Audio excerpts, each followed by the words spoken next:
Hi friends, ಇವತ್ತು ನಾನು ಚೈನಾದಲ್ಲಿರುವಂಥ ಹಾಂಗ್ಕಾಂಗ್ ಅಲ್ಲಿರುವಂಥ ವಿಕ್ಟೋರಿಯಾ ಹಾರ್ಬರ್ ಅಲ್ಲಿಗೆ ನಾನು ಬಂದಿದ್ದೇನೆ. ಬನ್ನಿ, ಏನಿದೆ ನಿಮ್ಗೆ ತೋರಿಸ್ತೇನೆ. Okay, yes. ಇದೀಗ ನಾವು ಹಾಂಗ್ಕಾಂಗ್ನ ಮುಖ್ಯ ರಸ್ತೆಗೆ ಬಂದಿದ್ದೇವೆ. ಸಿಟಿ ನೋಡಿಯಪ್ಪ ಹೇಗಿದೆ, ಸಖತ್ತಾಗಿದೆ ಅಲ್ಲ. ಜನನೋ ಜನ. ಬನ್ನಿ ಹೋಗೋಣ ಬನ್ನಿ. ನೋಡಿ, ನಾವೀಗ ರಸ್ತೆಯನ್ನು ದಾಟ್ತಾ ಇದ್ದೇವೆ. ರಸ್ತೆ ದಾಟಬೇಕಾದ್ರೆ ಯಾವ ಒಂದು ವೆಹಿಕಲ್ ಪಾಸ್ ಆಗಲ್ಲ. ನೋಡಿ, ಸಿಗ್ನಲ್ ಬಂತು, ಆರಾಮ್ಸೆ ಹೋಗ್ತಾ ಇರೋದು. ಬನ್ನಿ ಹೋಗೋಣ.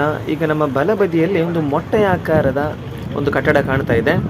ಅದು ಹಾಂಗ್ಕಾಂಗ್ನ ಸ್ಪೇಸ್ ಮ್ಯೂಸಿಯಂ ಆಗಿದೆ. ನೋಡುವ, ನೆಕ್ಸ್ಟ್ ಮುಂದಕ್ಕೆ ತೋರಿಸುವ. ಹಾಗೆ ನಾವು ಮುಂದಕ್ಕೆ ಹೋದಾಗ ಇಲ್ಲಿ ಕಾಣುವಂಥ ಕಪ್ಪು ಕಟ್ಟಡ ಏನಿದೆ, ಇದು ಹಾಂಗ್ಕಾಂಗ್ನ ಆರ್ಟ್ ಮ್ಯೂಸಿಯಂ ಆಗಿದೆ. ಇದನ್ನು ಕೂಡ ಮತ್ತೆ ನಾನು ನಿನಗೆ ತೋರಿಸ್ತೇನೆ. ಓಕೆನಾ? ಬನ್ನಿ, ಈಗ ನಾವು ಹಾರ್ಬರ್ಗೆ ಹೋಗುವ. ಓಕೆ, ನಾವು ಹಾರ್ಬರ್ ಹತ್ರ ಬರ್ತಾ ಇದ್ದೀವಿ. ನೋಡುವ ಹೋಗುವ. ಓಕೆ, ಬಂದ್ವಿ. ಎಸ್, ಇಲ್ಲಿ ನೋಡಿ, ಇದೇ ವಿಕ್ಟೋರಿಯಾ ಹಾರ್ಬರ್. ಎಷ್ಟು ಸುಂದರವಾಗಿದೆ ಅಲ್ವಾ? ಇದು ತುಂಬ ಆಳವಾಗಿರುವಂಥ ಬಂದರಾಗಿದೆ.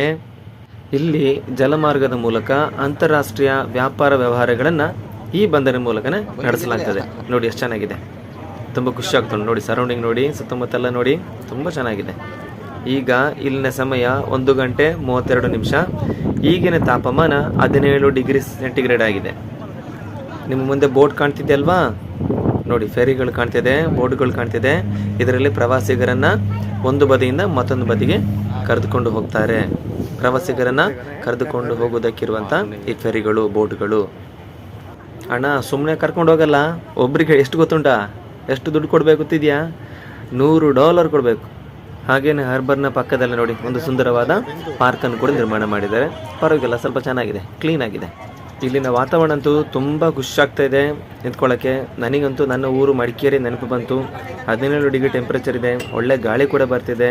ತುಂಬ ಫಾರಿನರ್ಸ್ ಇದ್ದಾರೆ. ಇನ್ನು ಸಾಯಂಕಾಲ ನೋಡಬೇಕು, ಸಾಯಂಕಾಲ ತುಂಬ ಜನ ಬರ್ತಾರಂತೆ, ತುಂಬ ಲೈಟಿಂಗ್ಸ್ಗಳೆಲ್ಲ ಇದೆ ಅಂತೆ.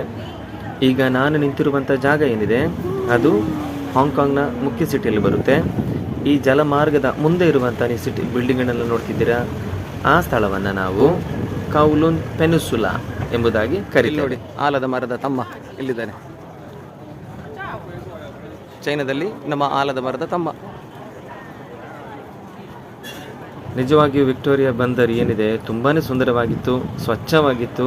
ಜನರು ಯಾರಿಗೂ ತೊಂದರೆ ಕೊಡ್ತಾ ಇರಲಿಲ್ಲ, ತಮ್ಮಿಷ್ಟಕ್ಕೆ ತಾವಿದ್ರು. ಪರಿಸರದ ಕಾಳಜಿ ಕೂಡ ಇಲ್ಲಿ ಎದ್ದು ಕಾಣ್ತಾ ಇತ್ತು. ಸರಿ, ಮತ್ತೊಮ್ಮೆ ನಾವು ಸಿಗುವ ಮುಂಚೆ ನಾನು ಒಂದು ಸಲ ಚೈನಾದ ಟಿವಿನಲ್ಲಿ ಬಂದುಬಿಟ್ಟೆ.